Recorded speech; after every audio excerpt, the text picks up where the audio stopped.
Bismillahirrahmanirrahim. Assalamualaikum warahmatullahi wabarakatuh. Kali ini saya akan melanjutkan materi mata kuliah statistika dan pengolahan data, yaitu tentang ukuran letak data.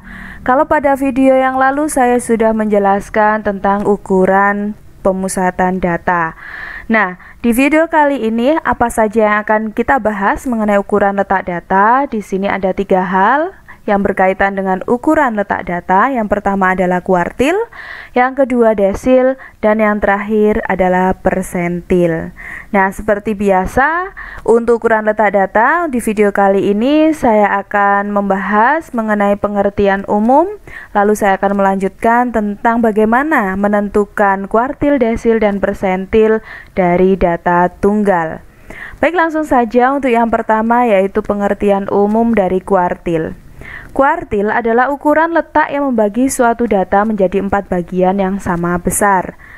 Nah, seperti pada gambar di sini, tentu suatu data kita punya data minimum dan juga data maksimum. Nah, dari data minimum dan maksimum tersebut, kemudian dari rentang ini kita bagi menjadi 4 bagian yang sama besar, sehingga kita akan bisa mendapatkan 3 titik atau 3 data sebagai titik kuartil, yaitu ada Q1, Q2, dan juga Q3. Jadi simbol dari kuartil itu adalah QI dengan indeks I, dia akan bernilai 1, 2, atau 3 yang menunjukkan kuartil ke I. Di sini cara menghitung kuartil data tunggal tentu akan berbeda dengan data berkelompok. Seperti pada ukuran pemusatan data, saat kita menghitung rata-rata, nilai tengah maupun modus dari data tunggal tentu berbeda dengan data berkelompok. Itu tentang kuartil.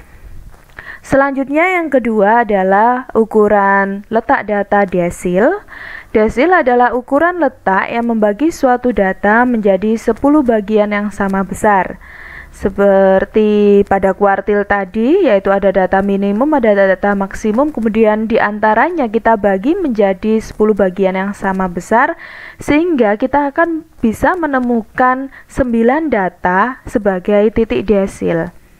Dan disimbolkan dengan DI, dengan indeks I, itu akan bernilai 1, 2, 3, 4, 5, 6, 7, 8, sampai 9 yang menunjukkan desil ke I. Sama halnya dengan mencari kuartil, menghitung desil, data tunggal akan berbeda dengan data berkelompok. Terakhir adalah persentil. Persentil adalah ukuran letak yang membagi suatu data menjadi 100 bagian yang sama besar. Artinya, apabila kita menggambarkan seperti pada kuartil, ada nilai minimum, maksimum, kemudian rentang diantaranya itu kita bagi menjadi 100 bagian yang sama besar, maka kita akan menemukan 99 titik sebagai titik persentil ya. Dan disimbolkannya kalau kuartil Q, kalau desil D, maka untuk persentil kita pakai PI.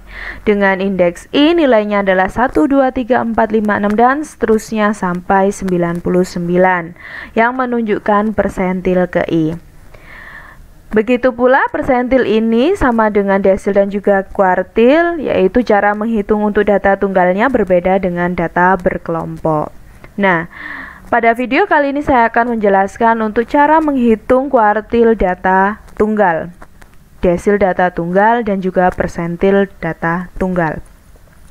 Untuk kuartil data tunggal, cara menghitungnya yaitu sebenarnya sama dengan kita menentukan median ya. Saat kita menentukan median, maka di situ data terlebih dahulu harus kita urutkan data mulai dari yang terkecil sampai yang terbesar. Lalu di sini langkah kedua, tentukan letak kuartilnya, yaitu untuk I sama dengan 1, 2, 3. Maka di sini letak kuartilnya itu kita anggap dia di sini J sama dengan I kali N plus 1 per 4. Apabila J ini bilangan bulat, maka PI sama dengan XJ. Artinya J ini menunjukkan dia data ke J seperti itu. Kalau J adalah bilangan bulat.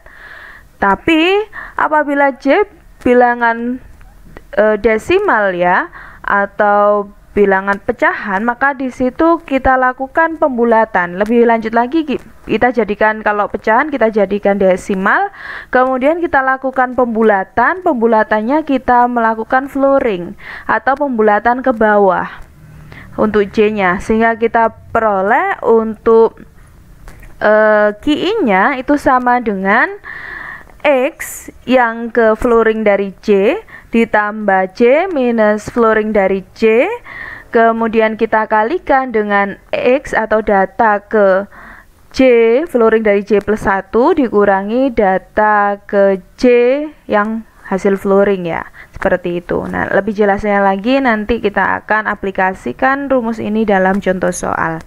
Dengan QI adalah kuartil ke I, N adalah banyak data, dan XY adalah data ke J, seperti itu.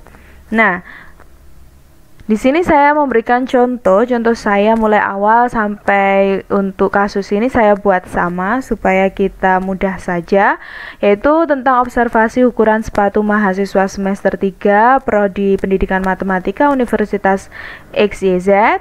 Andi mencatat dari 10 mahasiswa dalam satu kelas itu, kita mungkin masih hafal ya, ada tiga mahasiswa yang mempunyai ukuran 38, 2 mahasiswa mempunyai ukuran 39, dan 2 mahasiswa mempunyai ukuran 40, dan yang terakhir ada 3 mahasiswa yang mempunyai ukuran 41. Nah, setelah itu untuk menentukan kuartilnya, baik itu kuartil pertama, kedua, dan ketiga, kita lakukan pengurutan data tadi. Kemudian kita tentukan untuk kuartil ke-1 dia data ke berapa. Nah, di sini berarti kita masukkan ke rumus, yaitu rumus yang kita gunakan adalah I kali N plus 1 per 4. N-nya adalah banyak datanya. Sehingga di situ I, karena yang kita cari adalah kuartil pertama, maka I-nya adalah 1.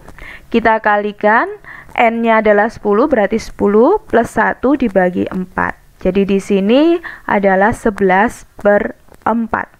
11 per 4 sama dengan 2,75. Nah, karena di sini dia bukan bilangan bulat tapi desimal, maka kita gunakan yang kondisi kedua. Kita lakukan flooring atau pembulatan ke bawah. Pembulatan ke bawah dari 2,75 adalah 2. Sehingga di sini kita dapatkan untuk Q1-nya adalah data yang kedua ditambahkan dengan 2,75 dikurangi flooring dari 2,75 yaitu 2. Kita kalikan data ketiga dikurangi data kedua. Maka di sini untuk data kedua kita cek, data kedua adalah ini 1, 2, berarti 38. Ditambah 2,75 dikurangi 2 adalah 0,75. Kemudian data ketiga kita adalah 1, 2, 3, 38 juga kita kurangi dengan data kedua tadi 38, sehingga kita dapatkan 38 ditambah 0,75 dikali 0 yaitu 38. Jadi kita tahu bahwa kuartil pertama dari data yang kita miliki adalah 38. Lalu untuk kuartil kedua, maka kita ganti I-nya sama dengan 2, yaitu 2 kali 10 plus 1 dibagi 4, yaitu 22 dibagi 4, 5,5. Di sini masih kita temukan desimal. Maka di sini kita lakukan pembulatan ke bawah, berarti data kelima ditambah 5,5 minus 5 dikali data ke-6 dikurangi data kelima. Data kelima kita cek 1, 2, 3, 4, 5, 39. Jadi di sini 39 ditambah 0,5 dikali data ke-6 kita adalah 1, 2, 3, 4, 5, 6, 40. 40 dikurangi 39. Jadi 39 ditambah 0,5 dikali 1 yaitu 39,5. Nah, di sini perlu kita ketahui bahwa kuartil kedua itu sebenarnya sama dengan kita mencari nilai tengah atau median. Kalau kita flashback kembali ke video saya sebelumnya tentang mencari median dari data tunggal, kita temukan mediannya itu sama dengan rata-rata yaitu 39,5. Bisa dicek kembali video saya tentang ukuran pemusatan data untuk data tunggal di median ya. Nah, untuk yang terakhir yaitu kuartil ketiga, maka I-nya kita ganti 3, yaitu 3 kali 10 plus 1 dibagi 4, atau 33 bagi 4, yaitu 8,25.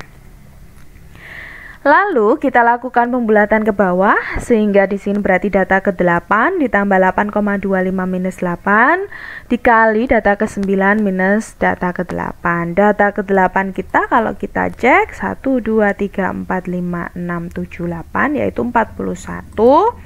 Berarti di sini 41 ditambah 0,25 dikali 41 minus 41 yaitu 41 ditambah 0 yaitu 41.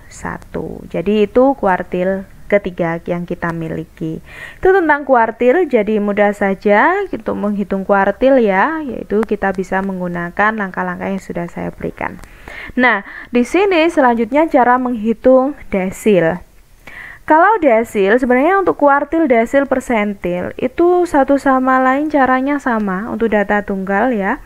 Yaitu di sini hanya perbedaannya pembaginya dan juga I-nya. Untuk desil sama caranya, kita urutkan data tersebut mulai dari data terkecil sampai data terbesar.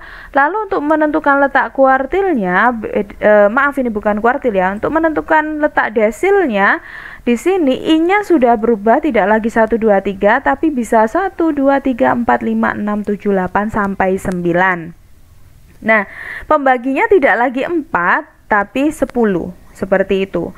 Dan untuk menentukan desilnya, yaitu jika yang kita peroleh J-nya itu bilangan bulat, maka DI sama dengan XJ. Tapi apabila bukan bilangan bulat, kita menggunakan rumus yang sama dengan kuartil, yaitu kita lakukan pembulatan ke bawah, kemudian data ke J, untuk pembulatan ke bawah J ditambah J minus flooring J dikali X flooring J plus 1 minus X flooring J. Lah di sini sama dengan kuartil sebenarnya. Di sini saya memberikan contoh apabila untuk mencari desil pertama berarti 1 kali 10 plus 1 dibaginya dengan 10 ya. Berarti 11 per 10 1,1 karena di sini adalah bilangan desimal, maka kita lakukan pembulatan ke bawah, berarti X1 ditambah 1,1 minus 1 dikali X2 minus X1, berarti X1 kita 38 ditambah 0,1 kali X2 kita 38 juga ya, berarti 38 minus 38, jadi kita dapatkan di sini 38 ditambah 0 yaitu 38. Itu untuk desil yang pertama. Saya berikan dua contoh saja untuk desil. Yang kedua adalah desil ke-7, maka I-nya kita ganti 7, berarti 7 kali 10 plus 1 dibagi 10. Ingat, 10 yang atas ini banyak data, 10 yang bawah ini adalah pembagi. Karena kita mencari desil, berarti dibagi menjadi 10 bagian yang sama. Nah, berarti di sini 7 kali 11 dibagi 10 yaitu 7,7. Karena desimal, maka kita lakukan pembulatan untuk mencari desilnya, yaitu berarti data ke-7 kita, kalau kita cek data ke-7 1 2 3 4 5 6 7 40 ya, 40. Kemudian ditambah 7,7 minus 7, 0,7 dikali data ke-8 kita yaitu 41, karena 40 tadi data ke-7 yang terakhir ya, 40 data yang kedua, kan ada 2 40 nya, dan ini yang kedua, yang 8 41, maka di sini 40 ditambah 0,7 dikali 41 minus 40 yaitu 40,7. Itu gampang saja. Jadi kuartil, desil, begitu pula persentil sebenarnya caranya sama. Hanya yang beda adalah I-nya itu kalau kuartil 1 2 3, kalau desil 1 2 3 4 5 6 7 8 9, sedangkan kalau persentil 1 2 3 sampai 99. Dan pembaginya juga berbeda. Kalau kuartil karena dibagi menjadi 4 bagian yang sama berarti dibagi 4. Kalau desil dibagi menjadi 10 bagian yang sama berarti dibagi 10. 10 ini ya, 10.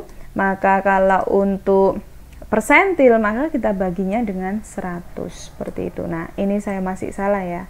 Oke, urutkan cara menghitung persentil data tunggal. Kita urutkan data dari yang terkecil sampai yang terbesar. Kemudian ini tentukan letak persentil, maaf ini salah, persentil, yaitu untuk I1 23 sampai 99. Untuk letaknya J sama dengan I kali N plus 1 dibagi 100. Apabila J itu menghasilkan suatu bilangan bulat, maka persentil I sama dengan XJ. Namun jika bilangan desimal, maka sama dengan kuartil dan desil, kita harus melakukan flooring atau pembulatan ke bawah. Jadi kita dapatkan di sini PI sama dengan X flooring J plus J minus flooring J dikali X flooring J plus 1 minus X flooring J. Nah, di sini saya berikan contoh dengan contoh yang masih sama. Maka untuk persentil ke-25 kita bisa menghitung 25 dikali 10 plus 1, 10 nya ini banyaknya data tadi, dibagi 100, yaitu 25 kali 11 dibagi 100, yaitu 2,75. Karena di sini adalah bilangan desimal, kita lakukan pembulatan ke bawah, yaitu 2. Data kedua kita adalah 38 ditambah 2,75 dikurangi flooringnya dari 2,75, berarti dikurangi 2, yaitu 0,75. Kemudian X3 minus X2, X3 nya adalah 38 juga, kemudian X2 nya 38, berarti 38 ditambah 0, yaitu 38. Jadi ini X3 ini dari X flooring ini ya, berarti kan 3, X3 plus 2 plus 1, 3, X3. Oke, itu adalah untuk persentil. Terakhir untuk persentil yang ke-90, berarti di sini 90 kali 10 plus 1 dibagi 10, yaitu 9,9. Jadi tinggal di sini X9 kita itu adalah 41. Kemudian ditambah 9,9 minus 9, berarti 0,9. Kemudian, oh maaf ya, ini saya banyak yang salah ini Mas An. Ini adalah X10 minus X9. X10 kita itu adalah 41 minus 41, 0 ya. Ini bukan 49, ini tidak mungkin lebih besar. Jadi ini 41 saja. Ini salah. Jadi ini 41 saja. Ini harus saya perbaiki. Ini adalah 41 saja. Yang jelas, kuartil, desil, dan juga persentil itu tidak akan melebihi dari nilai-nilai ini. Jadi kalau melebihi seperti yang saya lakukan ini tadi, ini jelas salah. Kenapa? Karena dia pasti ada di rentang antara nilai minimum sampai maksimum. Kalau dia keluar dari itu berarti hasil kita masih salah. Misalkan kita temukan nilai 37 atau 36, pasti itu hitungan kita salah, atau 41, atau ini 37, itu pasti salah. Nah, di sini pasti hasil saya ini salah, dan ternyata memang benar salah, karena di sini cara menulisnya sudah salah ya. Ini X10, kemudian ini 41 minus 41 itu 0. Berarti di sini kan 41 ditambah 0, 41. Ini salah. Oke. Maaf ya, ini nanti akan saya perbaiki. Mungkin itu dulu untuk video saya tentang ukuran letak data, mencari ukuran letak data pada data tunggal. Untuk video selanjutnya saya akan menjelaskan tentang mencari ukuran letak data untuk data berkelompok.